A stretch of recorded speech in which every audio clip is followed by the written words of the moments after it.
नमस्कार दोस्तों, the political वे में आप सभी का स्वागत है। मेरा नाम ईश्वर तिवारी और आज इस वीडियो में हम बात करने वाले हैं इंडियन पार्लियामेंट की संयुक्त बैठक के बारे में और जानेंगे कि ज्वाइंट सीटिंग है क्या और ये कब बुलाई जाती है, कौन से आर्टिकल के द्वारा इसको बुलाया जाता है और साथ ही हम जानेंगे कि अब तक कितनी बार ज्वाइंट सीटिंग इंडिया में हो चुकी है बाय द प्रेसिडेंट ऑर्डर। तो जानेंगे सभी इसी वीडियो में। चलिए शुरू करते हैं। जैसा की आपको पता है कि भारत की जो संसद है वो बाई कैमरल है, मतलब ये लोकसभा और राज्यसभा से मिलकर बनी हुई है। लेकिन कभी कभी क्या होता है कि जब कानून बनाने की बारी आती है तो लोकसभा किसी बिल को पारित कर देती है और उसको राज्यसभा से पास करवाने के लिए उस बिल को भेजा जाता है। लेकिन कभी कभी इन दोनों सदनों के बीच में सहमति नहीं बन पाती बिल को लेकर और ये बिल लॉन्ग टर्म के लिए फंस जाता है। उस कंडीशन को बोलते हैं डेडलॉक। और जो हमारे संविधान के फ्रेमर थे उनको पता था कि ये डेडलॉक कभी ना कभी इंडियन पार्लियामेंट को देखना पड़ सकता है और इसी डेडलॉक को दूर करने के लिए उन्होंने प्रावधान किया संविधान में ज्वाइंट सीटिंग का, कि ज्वाइंट सीटिंग के द्वारा इस डेडलॉक को खत्म किया जा सके और बिल को पारित करवाया जा सके। आर्टिकल 108 ऑफ द कॉन्स्टिट्यूशन, भारतीय संविधान के आर्टिकल 108 के द्वारा ज्वाइंट सीटिंग का प्रावधान है, जिसको प्रेसिडेंट द्वारा बुलाया जाता है और इंडियन पार्लियामेंट को समन किया जाता है फॉर द फॉलोइंग रीजन। और ये रीजन है क्या, अभी हम जानते हैं। इसको हम समझेंगे एक एग्जाम्पल से। मान लीजिए लोकसभा किसी बिल को पास करती है लेकिन राज्यसभा क्या है, इस बिल को रिजेक्ट कर देती है, तो उस केस में ज्वाइंट सीटिंग बुलाई जा सकती है। या फिर और दूसरा प्रावधान क्या है कि राज्यसभा इसको पास तो करे लेकिन राज्यसभा कुछ अमेंडमेंट की शर्तें रख दे लोकसभा में इस बिल को लेकर के, इस बिल में आप ये संशोधन कीजिए, लेकिन लोकसभा उस रिकमेंडेशन को डिसएग्रीड कर दे, तो उस केस में भी ज्वाइंट सीटिंग का प्रावधान है। या फिर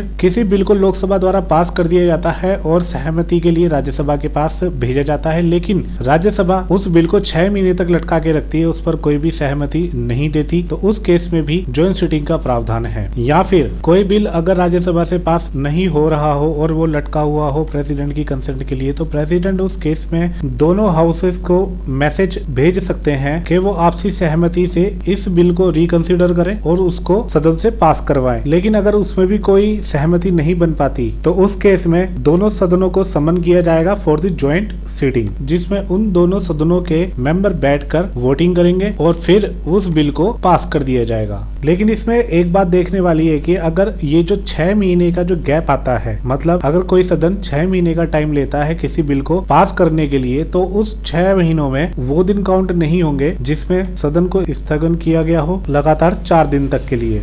अगर ये सारी कंडीशन या इनमें से एक कंडीशन जिसकी वजह से बिल पास नहीं हो रहा हो, तो प्रेसिडेंट को ये अधिकार है कि वो ज्वाइंट सीटिंग को बुलाए, जिसके बाद सिंपल मेजोरिटी के साथ वोटिंग के द्वारा उस बिल को पास किया जा सके। लेकिन सबसे बड़ा क्वेश्चन है कि ज्वाइंट सीटिंग होती कहाँ पर है, क्योंकि राज्यसभा के लिए तो एक अलग सदन होता है और लोकसभा के लिए अलग सदन होता है, तो ज्वाइंट सीटिंग कहाँ होगी। तो ज्वाइंट सीटिंग के लिए आप ये देख रहे होंगे बीच में एक ये गुम्बद है, यहाँ पर होती है ज्वाइंट सीटिंग और इसे बोलते हैं सेंट्रल हॉल। और इसी सेंट्रल हॉल में जब कोई नवगठित सरकार आती है तो प्रेसिडेंट उसका फर्स्ट सेशन यहीं पर लेते हैं, या पार्लियामेंट का फर्स्ट सेशन यहीं पर ये एड्रेस किया जाता है in the presence of both houses members. और सबसे बड़ा क्वेश्चन जो उठकर सामने आता है, आपने बहुत सारे एग्जाम में देखा होगा कि एक क्वेश्चन बहुत बार सुनने में आता है कि इस पार्लियामेंट का निर्माण किसने किया था। तो मैं आपको बता दूं, इस पार्लियामेंट का जो निर्माण था उसका जो आर्किटेक्ट था वो एडविन लुटायन है और सर हर्बर्ट बकर ने 1912 से 13 में इसका लेआउट तैयार किया था। और इसको बनाने का जो कंस्ट्रक्शन था वो 1921 में शुरू हो गया था, जो 1927 तक बनकर तैयार हुआ। तो एग्जाम एस्पेक्ट से ये बहुत ही ज्यादा इंपॉर्टेंट पॉइंट है, इसको आप नोट कर लीजिए या फिर आप चाहें तो इसका स्क्रीनशॉट ले सकते हैं। अब बात करते हैं कि जब ज्वाइंट सीटिंग होती है तो उसकी प्रेसिडेंटशिप कौन करता है। जब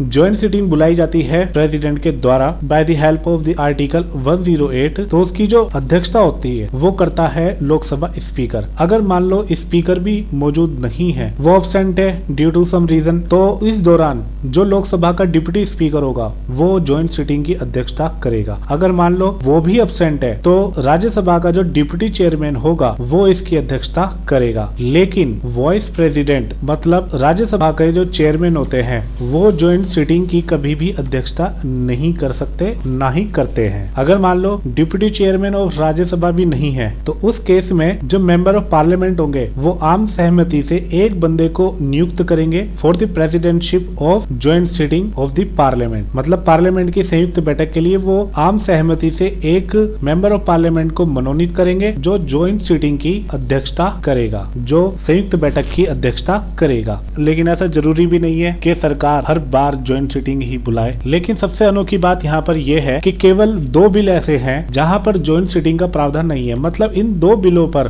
कभी भी ज्वाइंट सिटिंग नहीं बुलाई जा सकती। उसमें सबसे पहले आता है मनी बिल। मनी बिल को तो आप जानते ही हैं, इसको केवल लोकसभा के ही अप्रूवल की आवश्यकता होती है। राज्यसभा केवल इसमें रिकमेंडेशन कर सकता है, लेकिन ये मैंडेटरी नहीं है कि लोकसभा उस रिकमेंडेशन को फुलफिल करे या ना करे। और इसमें यह भी क्लॉज है कि राज्यसभा मनी बिल को केवल और केवल 14 दिन के लिए अपने पास रोक कर रख सकती है, उससे ज्यादा उसको रोक कर नहीं रख सकती। अगर वो रोकना भी चाहे तो उस केस में जो मनी बिल है वो दोनों सदनों से पास हुआ मान लिया जाता है और फिर उसके बाद उस मनी बिल को भेजा जाता है प्रेसिडेंट की कंसिडरेशन के लिए, प्रेसिडेंट की असेंट के लिए। और आज तक के इतिहास में तो ऐसा कभी भी नहीं हुआ है कि मनी बिल के केस में ज्वाइंट सिटिंग को बुलाया गया हो। और दूसरा आता है कॉन्स्टिट्यूशनल अमेंडमेंट बिल आर्टिकल 368। मतलब अगर संविधान में संशोधन करना हो तो भी ज्वाइंट सिटिंग को अब तक नहीं बुलाया गया है और न ही बुलाया जा सकता है, क्योंकि इंडियन कॉन्स्टिट्यूशन में अगर आपको संशोधन करना है तो उसको दोनों सदनों से by the help of 2/3 special majority के साथ